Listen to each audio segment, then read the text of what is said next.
Have you ever thought about what you would save if your house was burning down and you only had time to save one item?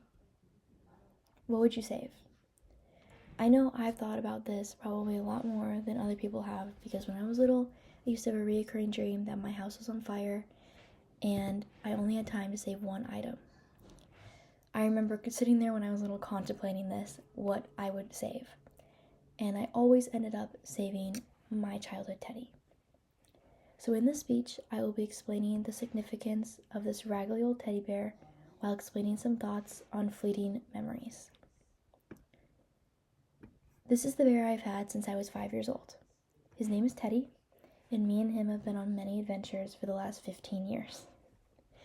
When I was in kindergarten, my mom was a special education teacher at the same school I went to. This bear was actually one of my mom's therapy stuffed animals. One day after school, I saw him, and I'm not sure why I got so attached to him, but I had to take him home. And I remember this very vividly because my mom was upset with me because some of her students had been using this as a therapy stuffed animal, and they were attached to him. So she either had to explain to them why he was gone or replace him through a fact that they didn't notice. And I remember I just didn't care. I just wanted to take him home. And I somehow convinced her, and we've been together ever since. I find this bear to represent me because 1, we are both blonde, and I think we do kind of look alike, and 2, he holds all the same childhood nostalgia as me. There are so many memories that he was a part of that I hold so close to my heart that I never want to let go of, but also can never relive, like when my childhood dog chewed his arm off, or my mom wouldn't let me pierce my ears, so I pierced his instead, trying to be rebellious. Playing in the backyard at dusk, jumping on the trampoline, all of the above. Everything he did, I did too, and everything I did, he did too. He's almost like a time capsule of my younger self and childhood. This bear also shows, in an odd way, how to be loved is to be changed. He used to look a lot different than this, if you can believe it. You could actually see his eyes and his ears were the same size. I always carried him by this ear, that's why it's all flat. And there are so many photos of me when I was little, and he's just hanging by his ear out of my hand. He represents me because he is my childhood memory holder. There are no memories from my childhood that he wasn't a part of, and I don't remember him being in. And I think that's a very special thing to have.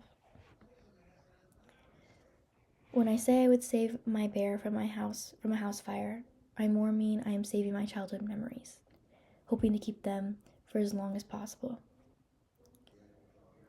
I think nostalgia is a very underdeveloped and ill-explained emotion that we feel every day. I know I feel it every day, almost constantly if I think about it. Every memory, I get a nostalgia for. Sometimes it's almost to the point where I grieve a moment before it's even gone. And there's not really anything we as humans can do to relieve that sadness of nostalgia, the feeling of fleeting moments. We just have to endure it. I find that my bear, even just looking at him, brings me a type of nostalgia that makes me smile. I suddenly remember all the feelings of being little with no worries and my bare feet in the cool green grass. This feeling brings me sort of comfort that I haven't found elsewhere. That helps you remember that just because the memories are gone, they don't have to be forgotten. And there are so many new and fun memories that are waiting to be made. There's no reason to be stuck on the ones that are gone.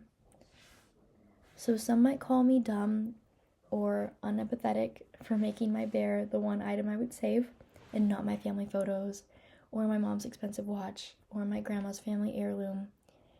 It's really not the bear I am saving, it's all the memories he carries that no one will experience from my point but me and him.